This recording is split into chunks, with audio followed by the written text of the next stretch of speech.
प्रिय भक्तों, राम का नाम जहाँ है वहाँ शक्ति, साहस और भक्ति का प्रतीक है संकट मोचक हनुमान जी। आज हम आपको भगवान हनुमान जी का एक ऐसा मंत्र बताने जा रहे हैं जिस मंत्र के जाप या श्रवण मात्र से जीवन की सारी बाधाएं दूर हो जाती हैं। इस मंत्र का जाप या श्रवण करने से भय, शत्रु और नकारात्मक ऊर्जा से रक्षा मिलती है। आत्मविश्वास और मानसिक शक्ति में वृद्धि होती है। कार्यक्षेत्र, शिक्षा और प्रतियोगी परीक्षाओं में सफलता प्राप्त होती है। यात्रा, कोर्ट केस और नौकरी के संकट में लाभकारी है। भक्ति और आध्यात्मिक उन्नति का मार्ग खोलता है। सर्वोत्तम दिन इस मंत्र को जाप करने का है मंगलवार और शनिवार। सूर्योदय या सूर्यास्त के समय स्नान करके लाल या केसरिया वस्त्र पहने, हनुमान जी की मूर्ति या चित्र या फिर अपने घर के मंदिर के सामने बैठें। 11, 21 या 108 बार इस मंत्र का जाप करें। अगर आप पूजा करते समय यह कार्य करते हैं तो फिर सिंदूर, लाल फूल और गुड़ चना, हो सके तो भगवान हनुमान को अवश्य अर्पित करें। अंत में जय श्री राम कहें। तो चलिए देर किस बात की, मंत्र को शुरू करते हैं। ओम श्री वज्रदेहाय राम भक्ताय वायुपुत्राय नमः। ओम श्री वज्रदेहाय राम भक्ताय वायुपुत्राय नमः। ओम श्री वज्रदेहाय राम भक्ताय वायुपुत्राय नमः। ओम श्री वज्रदेहाय राम भक्ताय वायुपुत्राय नमः। ओम श्री वज्रदेहाय राम भक्ताय वायुपुत्राय नमः। ओम श्री वज्रदेहाय राम भक्ताय वायुपुत्राय नमः। ओम श्री वज्रदेहाय राम भक्ताय वायुपुत्राय नमः।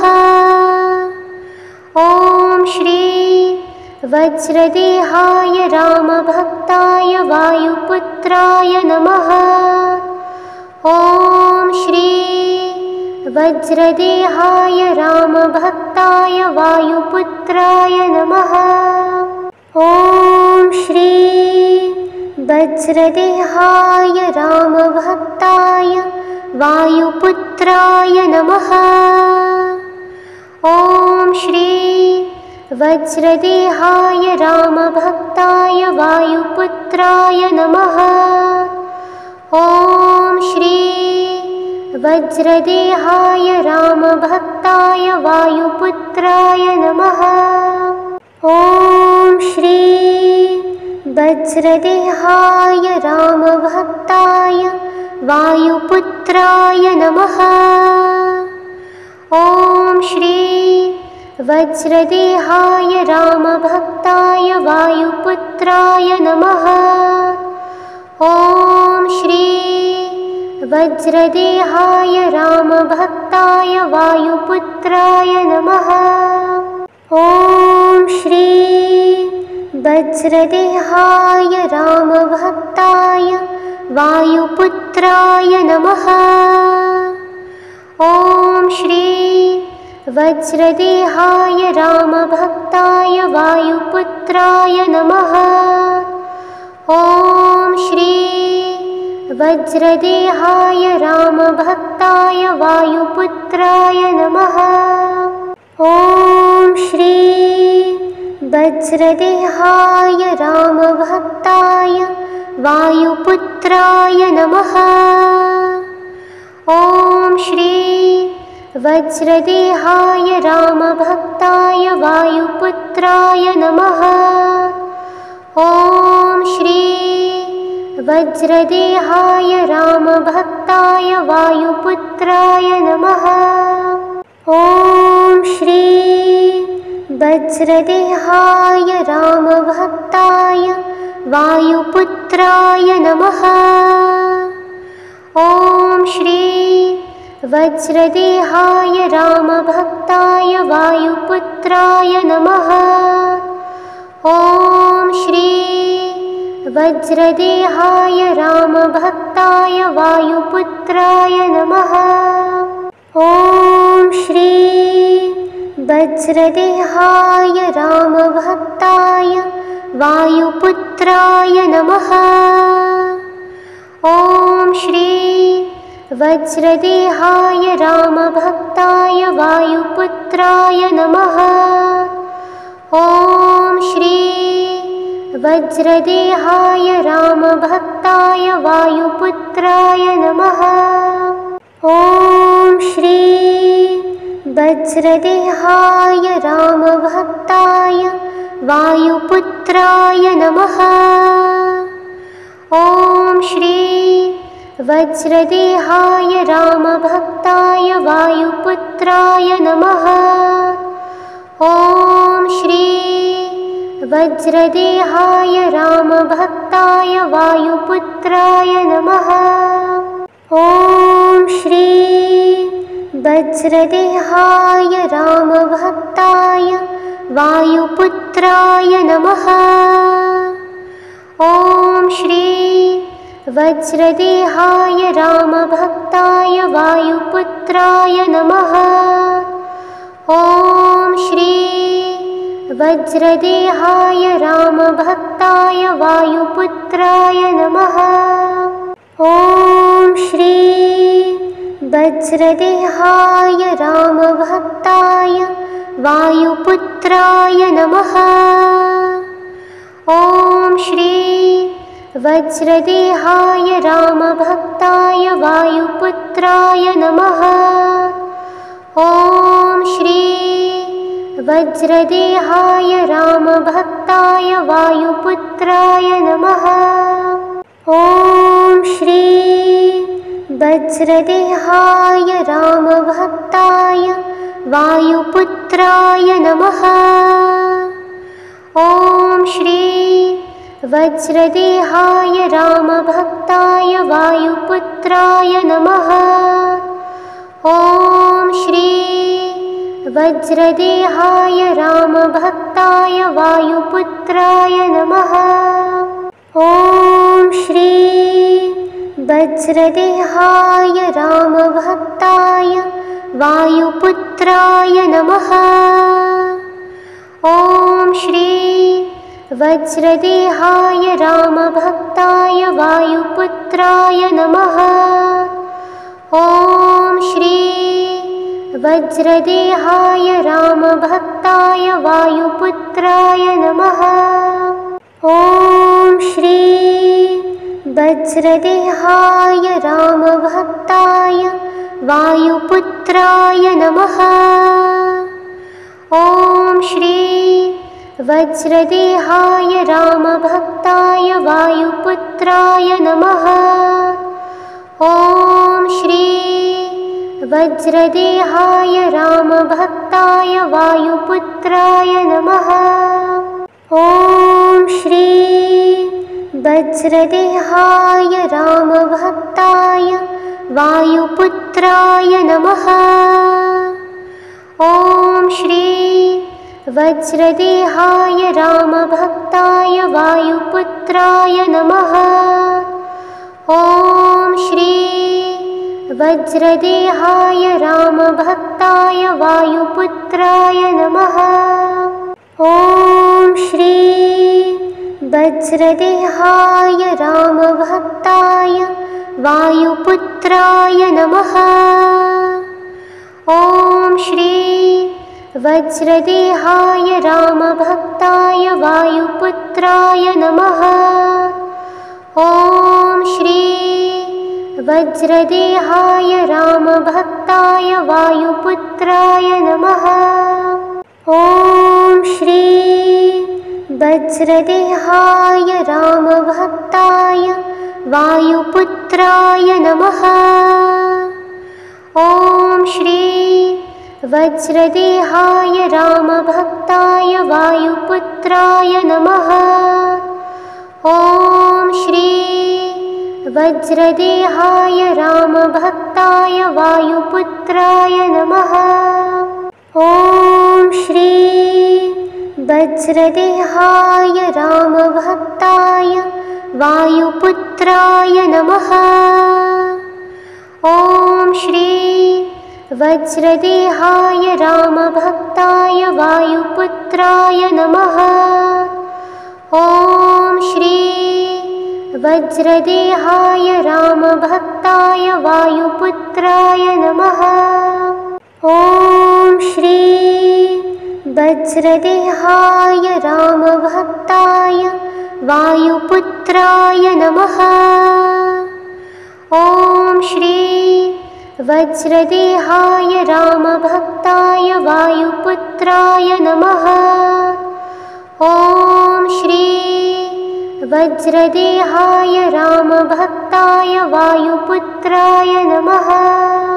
ॐ श्री वज्रदेहाय रामभक्ताय वायुपुत्राय नमः। ॐ श्री वज्रदेहाय रामभक्ताय वायुपुत्राय नमः। ॐ श्री वज्रदेहाय रामभक्ताय वायुपुत्राय नमः। ॐ श्री वज्रदेहाय रामभक्ताय वायुपुत्राय नमः। ॐ श्री वज्रदेहाय रामभक्ताय वायुपुत्राय नमः। ॐ श्री वज्रदेहाय रामभक्ताय वायुपुत्राय नमः। ॐ श्री वज्रदेहाय रामभक्ताय वायुपुत्राय नमः। ॐ श्री वज्रदेहाय रामभक्ताय वायुपुत्राय नमः। ॐ श्री वज्रदेहाय रामभक्ताय वायुपुत्राय नमः। ॐ श्री वज्रदेहाय रामभक्ताय वायुपुत्राय नमः। ॐ श्री वज्रदेहाय रामभक्ताय वायुपुत्राय नमः। ॐ श्री वज्रदेहाय रामभक्ताय वायुपुत्राय नमः। ॐ श्री वज्रदेहाय रामभक्ताय वायुपुत्राय नमः। ॐ श्री वज्रदेहाय रामभक्ताय वायुपुत्राय नमः। ॐ श्री वज्रदेहाय रामभक्ताय वायुपुत्राय नमः। ॐ श्री वज्रदेहाय रामभक्ताय वायुपुत्राय नमः। ॐ श्री वज्रदेहाय रामभक्ताय वायुपुत्राय नमः। ॐ श्री वज्रदेहाय रामभक्ताय वायुपुत्राय नमः। ॐ श्री वज्रदेहाय रामभक्ताय वायुपुत्राय नमः। ॐ श्री वज्रदेहाय रामभक्ताय वायुपुत्राय नमः। ॐ श्री वज्रदेहाय रामभक्ताय वायुपुत्राय नमः। ॐ श्री वज्रदेहाय रामभक्ताय वायुपुत्राय नमः। ॐ श्री वज्रदेहाय रामभक्ताय वायुपुत्राय नमः। ॐ श्री वज्रदेहाय रामभक्ताय वायुपुत्राय नमः। ॐ श्री वज्रदेहाय रामभक्ताय वायुपुत्राय नमः। ॐ श्री वज्रदेहाय रामभक्ताय वायुपुत्राय नमः। ॐ श्री वज्रदेहाय रामभक्ताय वायुपुत्राय नमः। ॐ श्री वज्रदेहाय रामभक्ताय वायुपुत्राय नमः।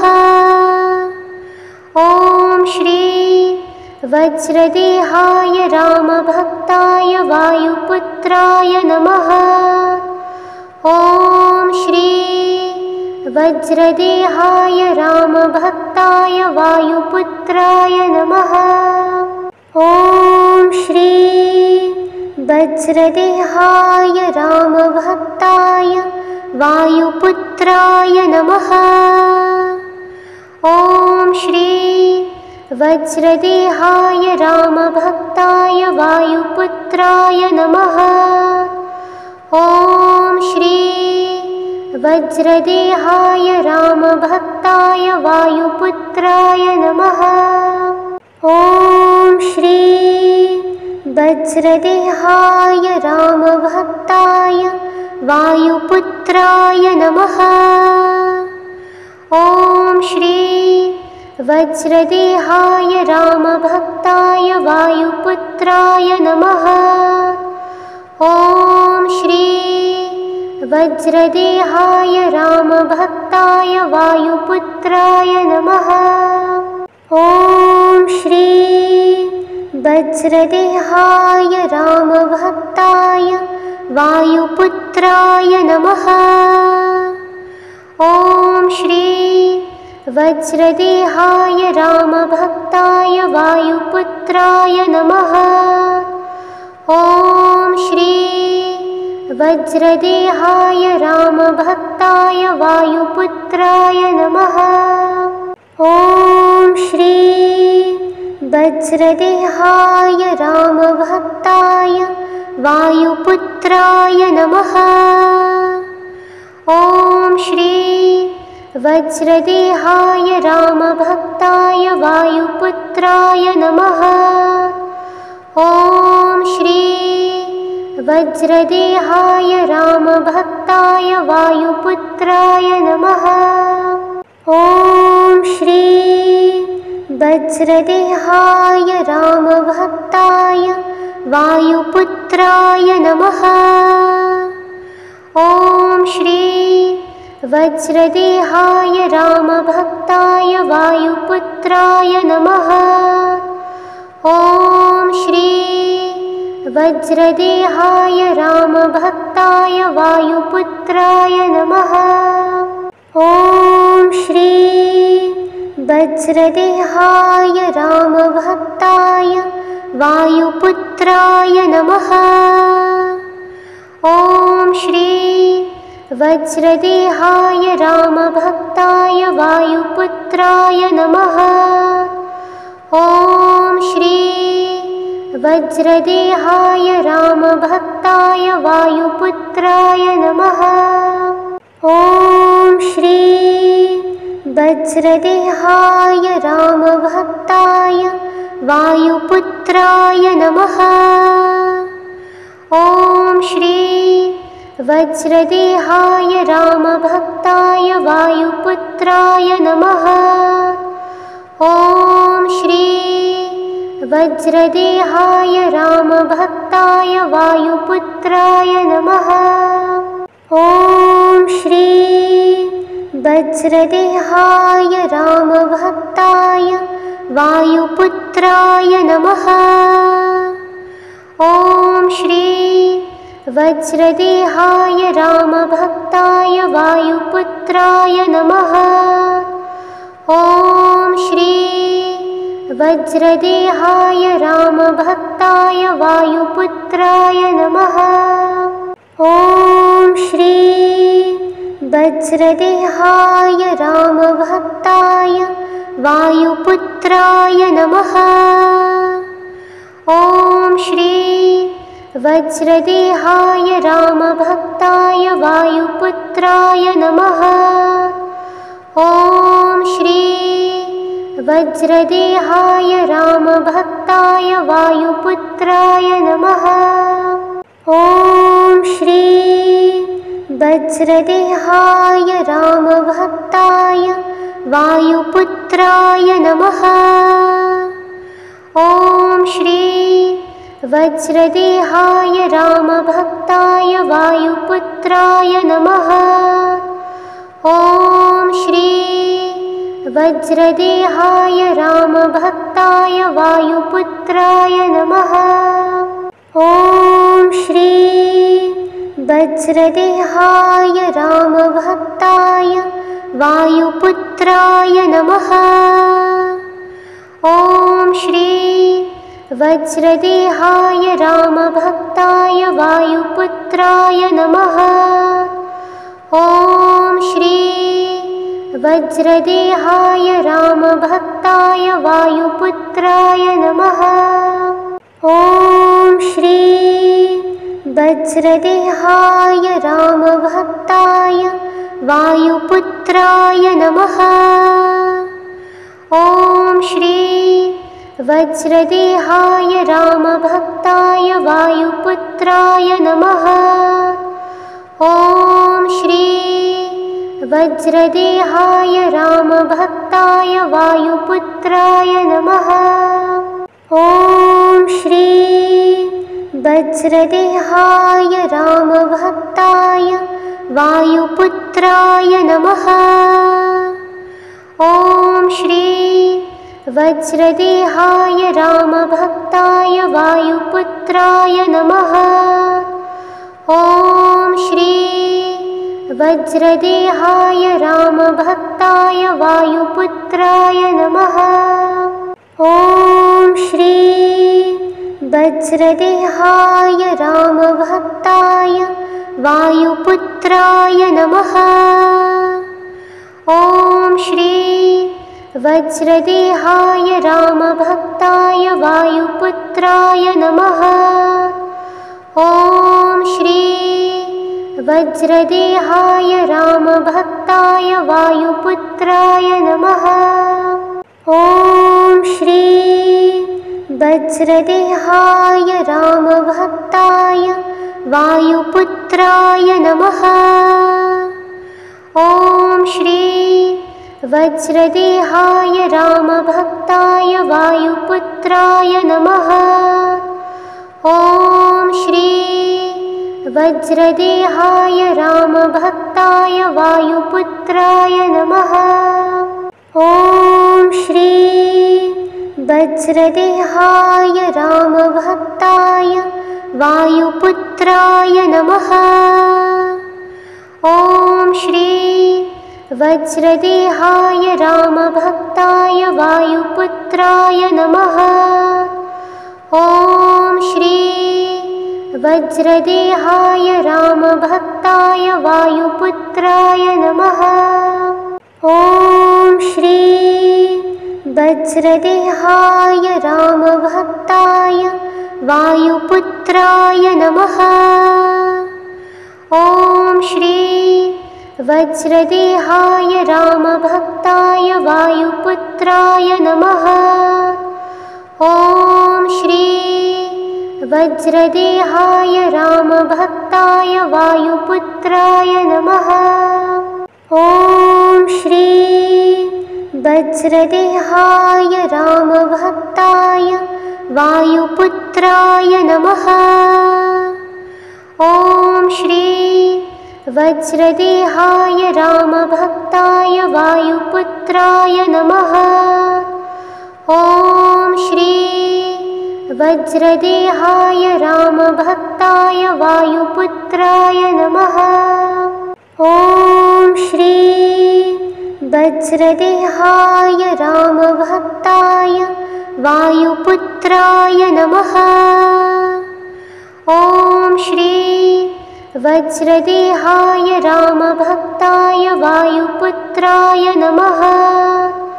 ॐ श्री वज्रदेहाय रामभक्ताय वायुपुत्राय नमः। ॐ श्री वज्रदेहाय रामभक्ताय वायुपुत्राय नमः। ॐ श्री वज्रदेहाय रामभक्ताय वायुपुत्राय नमः। ॐ श्री वज्रदेहाय रामभक्ताय वायुपुत्राय नमः। ॐ श्री वज्रदेहाय रामभक्ताय वायुपुत्राय नमः। ॐ श्री वज्रदेहाय रामभक्ताय वायुपुत्राय नमः। ॐ श्री वज्रदेहाय रामभक्ताय वायुपुत्राय नमः। ॐ श्री वज्रदेहाय रामभक्ताय वायुपुत्राय नमः। ॐ श्री वज्रदेहाय रामभक्ताय वायुपुत्राय नमः। ॐ श्री वज्रदेहाय रामभक्ताय वायुपुत्राय नमः। ॐ श्री वज्रदेहाय रामभक्ताय वायुपुत्राय नमः। ॐ श्री वज्रदेहाय रामभक्ताय वायुपुत्राय नमः। ॐ श्री वज्रदेहाय रामभक्ताय वायुपुत्राय नमः। ॐ श्री वज्रदेहाय रामभक्ताय वायुपुत्राय नमः। ॐ श्री वज्रदेहाय रामभक्ताय वायुपुत्राय नमः। ॐ श्री वज्रदेहाय रामभक्ताय वायुपुत्राय नमः। ॐ श्री वज्रदेहाय रामभक्ताय वायुपुत्राय नमः। ॐ श्री वज्रदेहाय रामभक्ताय वायुपुत्राय नमः। ॐ श्री वज्रदेहाय रामभक्ताय वायुपुत्राय नमः। ॐ श्री वज्रदेहाय रामभक्ताय वायुपुत्राय नमः। ॐ श्री वज्रदेहाय रामभक्ताय वायुपुत्राय नमः। ॐ श्री वज्रदेहाय रामभक्ताय वायुपुत्राय नमः। ॐ श्री वज्रदेहाय रामभक्ताय वायुपुत्राय नमः। ॐ श्री वज्रदेहाय रामभक्ताय वायुपुत्राय नमः। ॐ श्री वज्रदेहाय रामभक्ताय वायुपुत्राय नमः। ॐ श्री वज्रदेहाय रामभक्ताय वायुपुत्राय नमः। ॐ श्री वज्रदेहाय रामभक्ताय वायुपुत्राय नमः। ॐ श्री वज्रदेहाय रामभक्ताय वायुपुत्राय नमः।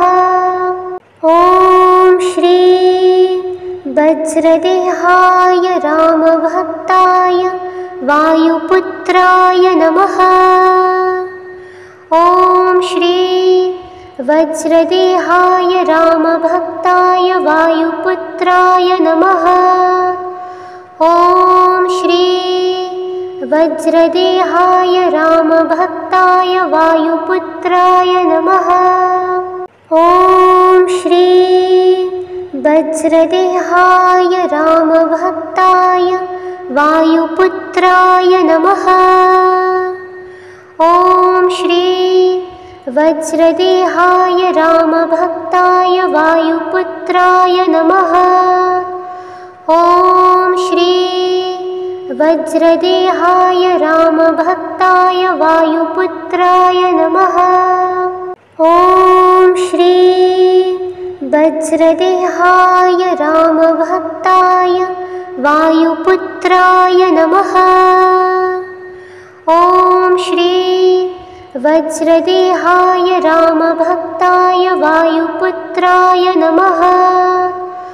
ॐ श्री वज्रदेहाय रामभक्ताय वायुपुत्राय नमः।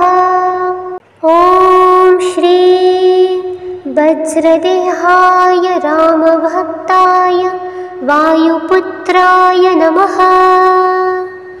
ॐ श्री वज्रदेहाय रामभक्ताय वायुपुत्राय नमः। ॐ श्री वज्रदेहाय रामभक्ताय वायुपुत्राय नमः। ॐ श्री वज्रदेहाय रामभक्ताय वायुपुत्राय नमः। ॐ श्री वज्रदेहाय रामभक्ताय वायुपुत्राय नमः। ॐ श्री वज्रदेहाय रामभक्ताय वायुपुत्राय नमः। ॐ श्री वज्रदेहाय रामभक्ताय वायुपुत्राय नमः। ॐ श्री वज्रदेहाय रामभक्ताय वायुपुत्राय नमः। ॐ श्री वज्रदेहाय रामभक्ताय वायुपुत्राय नमः। ॐ श्री वज्रदेहाय रामभक्ताय वायुपुत्राय नमः। ॐ श्री वज्रदेहाय रामभक्ताय वायुपुत्राय नमः। ॐ श्री वज्रदेहाय रामभक्ताय वायुपुत्राय नमः। ॐ श्री वज्रदेहाय रामभक्ताय वायुपुत्राय नमः। ॐ श्री वज्रदेहाय रामभक्ताय वायुपुत्राय नमः। ॐ श्री वज्रदेहाय रामभक्ताय वायुपुत्राय नमः। ॐ श्री वज्रदेहाय रामभक्ताय वायुपुत्राय नमः। ॐ श्री वज्रदेहाय रामभक्ताय वायुपुत्राय नमः। ॐ श्री वज्रदेहाय रामभक्ताय वायुपुत्राय नमः। ॐ श्री वज्रदेहाय रामभक्ताय वायुपुत्राय नमः। ॐ श्री वज्रदेहाय रामभक्ताय वायुपुत्राय नमः। ॐ श्री वज्रदेहाय रामभक्ताय वायुपुत्राय नमः। ॐ श्री वज्रदेहाय रामभक्ताय वायुपुत्राय नमः। ॐ श्री वज्रदेहाय रामभक्ताय वायुपुत्राय नमः। ॐ श्री वज्रदेहाय रामभक्ताय वायुपुत्राय नमः। ॐ श्री वज्रदेहाय रामभक्ताय वायुपुत्राय नमः। ॐ श्री वज्रदेहाय रामभक्ताय वायुपुत्राय नमः। ॐ श्री वज्रदेहाय रामभक्ताय वायुपुत्राय नमः। ॐ श्री वज्रदेहाय रामभक्ताय वायुपुत्राय नमः। ॐ श्री वज्रदेहाय रामभक्ताय वायुपुत्राय नमः। ॐ श्री वज्रदेहाय रामभक्ताय वायुपुत्राय नमः। ॐ श्री वज्रदेहाय रामभक्ताय वायुपुत्राय नमः। ॐ श्री वज्रदेहाय रामभक्ताय वायुपुत्राय नमः। ॐ श्री वज्रदेहाय रामभक्ताय वायुपुत्राय नमः। ॐ श्री वज्रदेहाय रामभक्ताय वायुपुत्राय नमः। ॐ श्री वज्रदेहाय रामभक्ताय वायुपुत्राय नमः। ॐ श्री वज्रदेहाय रामभक्ताय वायुपुत्राय नमः। ॐ श्री वज्रदेहाय रामभक्ताय वायुपुत्राय नमः। ॐ श्री वज्रदेहाय रामभक्ताय वायुपुत्राय नमः। ॐ श्री वज्रदेहाय रामभक्ताय वायुपुत्राय नमः। ॐ श्री वज्रदेहाय रामभक्ताय वायुपुत्राय नमः। ॐ श्री वज्रदेहाय रामभक्ताय वायुपुत्राय नमः। ॐ श्री वज्रदेहाय रामभक्ताय वायुपुत्राय नमः। ॐ श्री वज्रदेहाय रामभक्ताय वायुपुत्राय नमः। ॐ श्री वज्रदेहाय रामभक्ताय वायुपुत्राय नमः। ॐ श्री वज्रदेहाय रामभक्ताय वायुपुत्राय नमः। ॐ श्री वज्रदेहाय रामभक्ताय वायुपुत्राय नमः। ॐ श्री वज्रदेहाय रामभक्ताय वायुपुत्राय नमः। ॐ श्री वज्रदेहाय रामभक्ताय वायुपुत्राय नमः। ॐ श्री वज्रदेहाय रामभक्ताय वायुपुत्राय नमः। ॐ श्री वज्रदेहाय रामभक्ताय वायुपुत्राय नमः। ॐ श्री वज्रदेहाय रामभक्ताय वायुपुत्राय नमः। ॐ श्री वज्रदेहाय रामभक्ताय वायुपुत्राय नमः। ॐ श्री वज्रदेहाय रामभक्ताय वायुपुत्राय नमः। ॐ श्री वज्रदेहाय रामभक्ताय वायुपुत्राय नमः।